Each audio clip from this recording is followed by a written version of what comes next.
So Um, explain what's happening in Vienna. well, okay, so here's the thing. We're getting a lot of contradictory reports from what's happening there.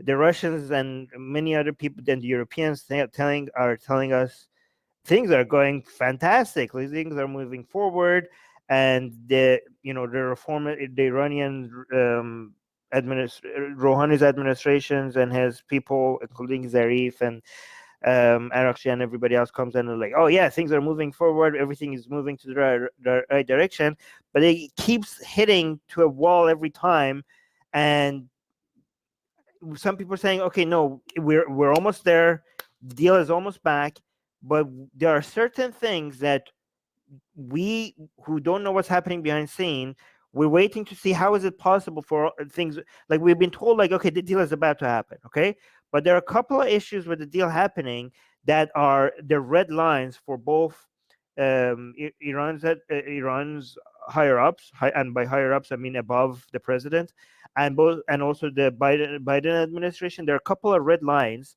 that, and also Biden administration led red lines are being introduced to him by Congress as well. It's not just him, right?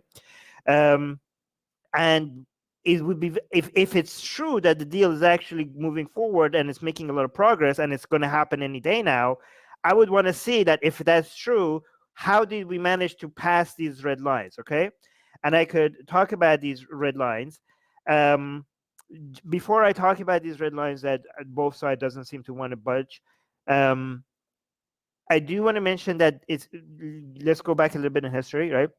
So there were some issues with how Obama did the deal and Trump's policy on maximum pressure at the same time, right? So the issue with Obama's original deal in 2015 was that it left a lot of things untouched.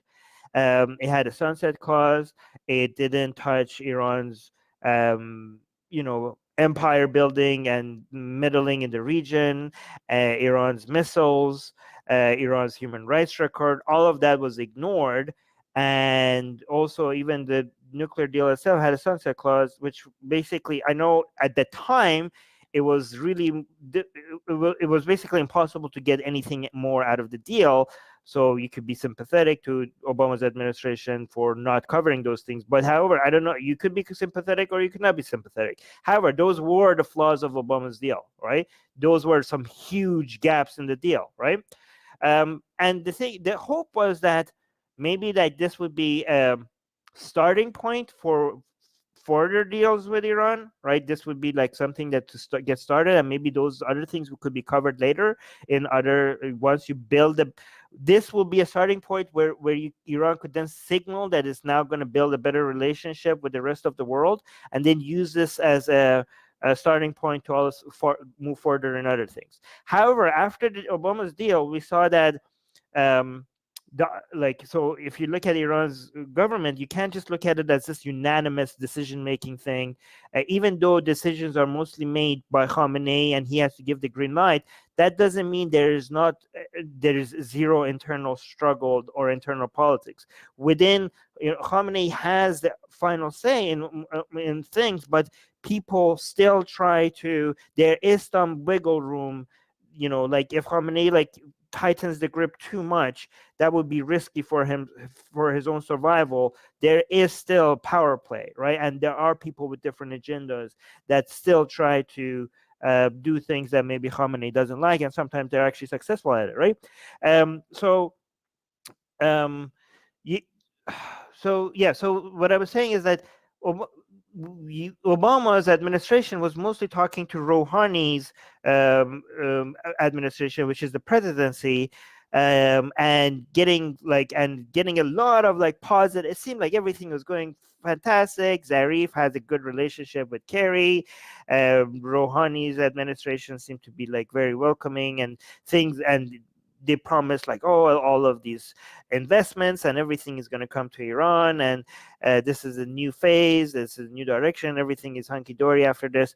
However, you have to understand that Rouhani's administration is not in control of what the IRGC does in Iran, right? The IRGC, and now, for many years, we told people that IRGC has more of a say in what Iran's foreign policy is like, more than Iran's foreign ministry or Iran's president as a whole. And we said that for so many years, and people didn't believe this a little bit, or didn't believe it that much. They still saw Zarif and Rouhani as the face of Iran's foreign decision-making process, and we told them, like, it's not really them.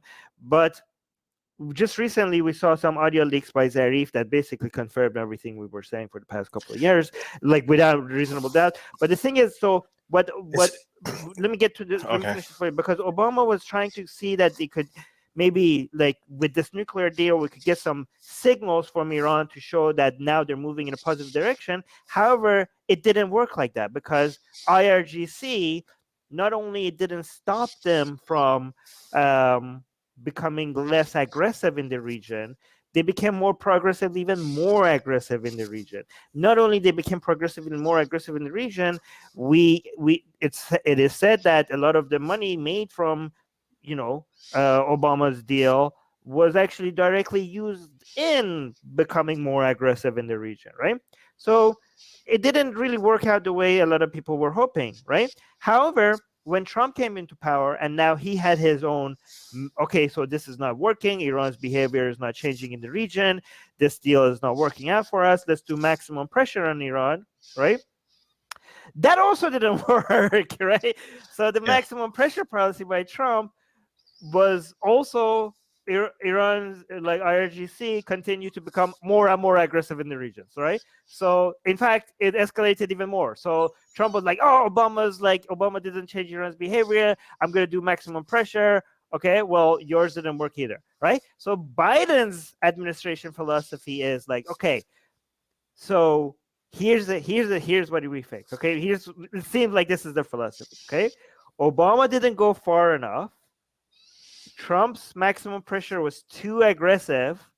How about we do both, right? How about we take advantage of, like, keep the maximum pressure of what Trump, like, don't, like, keep our foot on the neck, and maybe don't remove the pressure, but dangle Obama's carrot in front of them as well, right? So maybe the combination of maintaining Trump's maximum pressure while also offering Obama something like what Obama did 2015 deal. Like, the problem is, like, people are like, okay, go back to the deal, and maybe Biden's administration is like, well, not quite back like the deal, and that is like, what?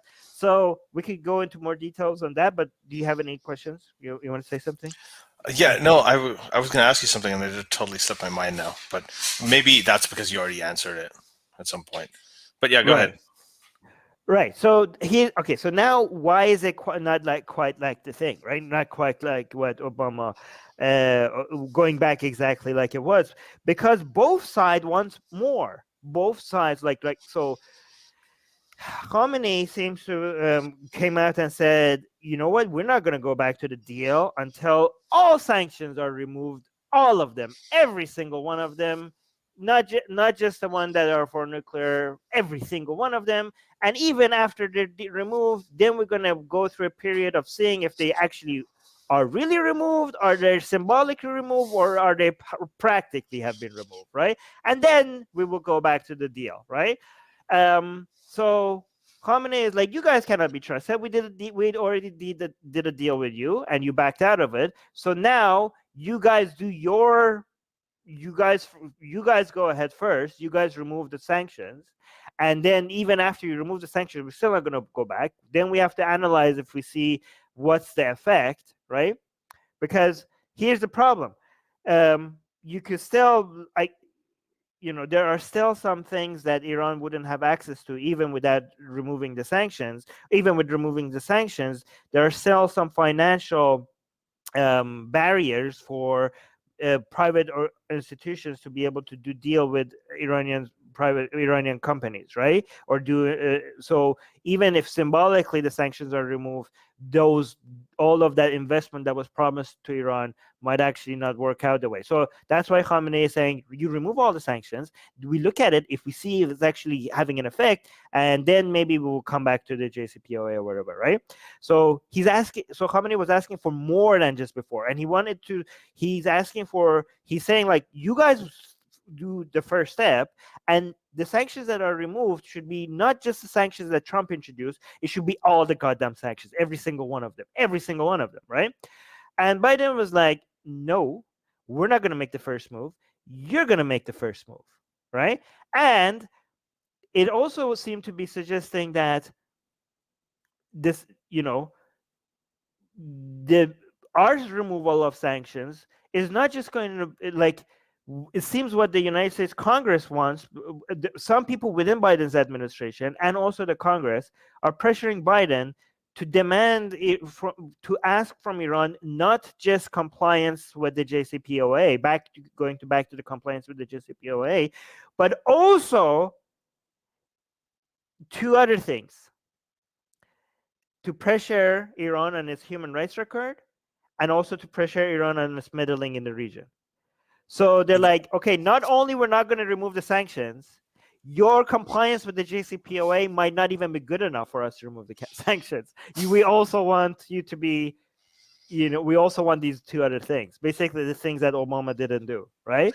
And both sides are like, so basically Iran's administration are like, what the hell you guys are asking for? You guys pulled out of the deal, so you guys have to come back. And now not only you're not coming back, you're asking for more before you come back. And Biden administration was like, yeah, that's right. Hey guys, if you want to join these streams live, get your comments and questions read by Ali and Armin and the guests, and most importantly, to get full access to the full video versions of all these episodes, become a patron. Link in the description below.